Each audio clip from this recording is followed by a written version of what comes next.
Make a bitch think she poppin'. Ayy, and I keep a cock for a dick, bitch. Beat around the bush, I keep a mop for a misfit. Ayy, going soul searching with the demons. Murder in July, my mama made me mind my business. I don't follow my ex on Instagram. Canceled out my life if you fishing for attention. Bitch, my grandma love me, so a nigga straight. Everyone, my name is John Roussos, and this is the Here's My Thing podcast.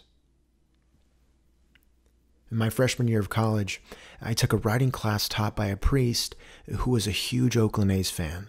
They just so happened to make a run into the playoffs that year, the A's. And it seemed before every class, Father Hannon would talk about a game and about how active his group chat with his nephews was during it.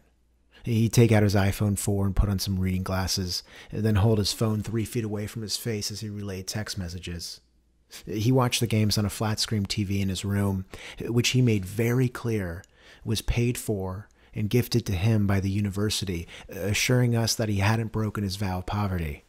Spoken like he'd found a loophole in the system, the way one might break the news that you don't actually have to buy water from McDonald's, you can just ask for a cup.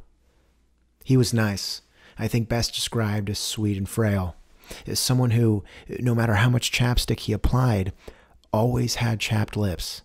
He told us he was Irish and because of that, a frequent victim to the sun.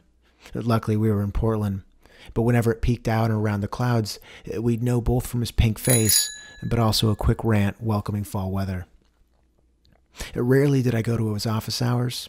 His breath smelled like he brushed with Earl Grey Colgate. It was all he drank, tea. Walking into class, he'd stack 2 paper cups from the shop downstairs.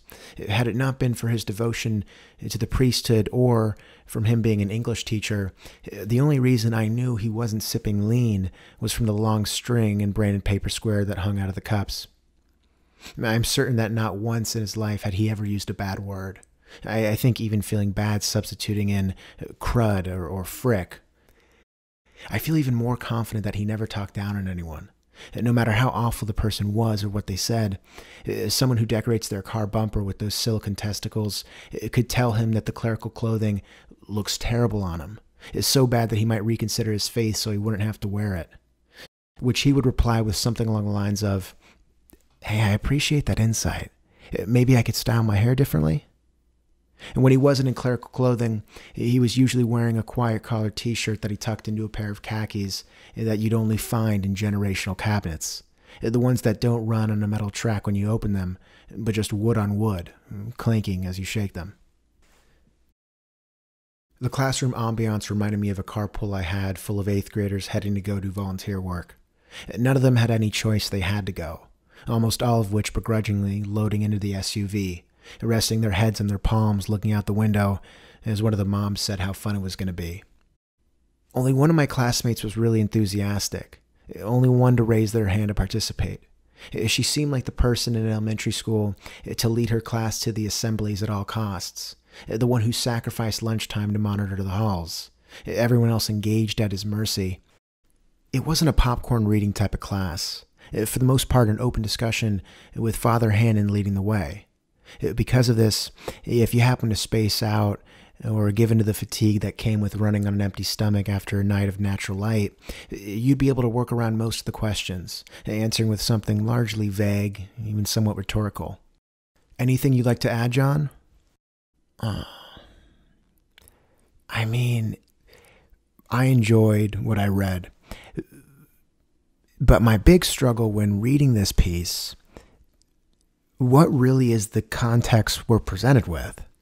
The words peace and context went a long way. It added a depth to your character that people wouldn't realize was pretentious until a few semesters down the road, long after you'd taken the course. If you could end your answer flustered or pass the baton to someone else, you were bulletproof. Clearly, it's fairly introspective, contextually speaking, but I have no idea to what extent that influenced the entirety of the piece. Does anyone else know what I'm shooting for here? It was also one of my first classes in college that I took. A time before I had sunk low enough to drink a Monster at 1:30 in the morning just to ensure that I would pass a 200-level finance class. Not yet humbled, not yet broken down. Just a 19-year-old with the belief that all I needed to coast through this course was a quick summary of the readings and then some facial expressions.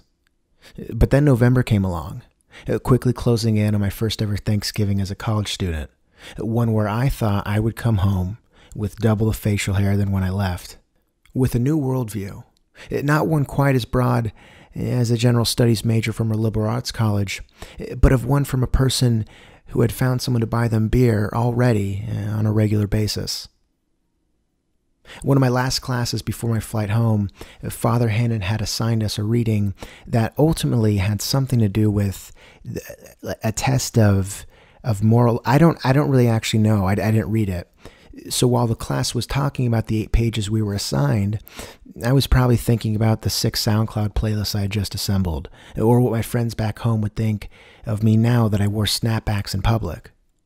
I'd pick some stuff up here and there during the discussion, a car on a railroad, you can only choose one, but that was about it.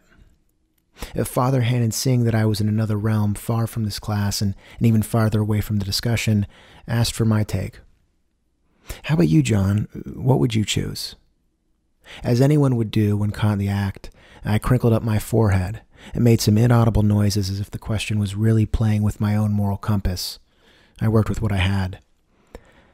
I think the real question is, how expensive is the car? Father Hannon seemed slightly perturbed, answering, well, I'm not sure that matters. Well, it does, because if it's a Honda Civic, why would I choose that? Talking out of my ass, I dug myself into a hole that would take a 40-foot ladder to get out of. But if it's a 911 Porsche, come on, I'd choose that. So you choose to save the Porsche? Father Hannon asked, now with concern. Yeah, I think so. I looked around at the class, many of which looking at me with a similar look, some laughing as if they couldn't believe what I just said. Father Hannon took a moment. So you would save the Porsche from the train, he paused, and let the train hit the baby. Whatever I was thinking about while this very twisted and highly unlikely scenario had been crafted now held no importance. My face went a flush red. I sat in my chair and let my jaw drop just a bit and didn't say anything for a few seconds. And a few more seconds. And a few more seconds. It was too late for me to laugh it off as a joke. I was to either come clean and admit that I was not paying attention to anything that he was saying, conceding my position, blowing my cover, taking the power out of the words peace and context. Surely Father Hannon was aware of the smoke I was blowing, but soon the class would learn of my fraud. Or I could rat it out, not budge. In doing so, own the answer, letting Father Hannon think that I'm a terrible person, one without a moral compass, one that hangs silicon testicles from their bumper. Everyone, my name is John Roussos, and this has been another installment of the Here's My Thing podcast. Thank you for rocking with me. Until next time.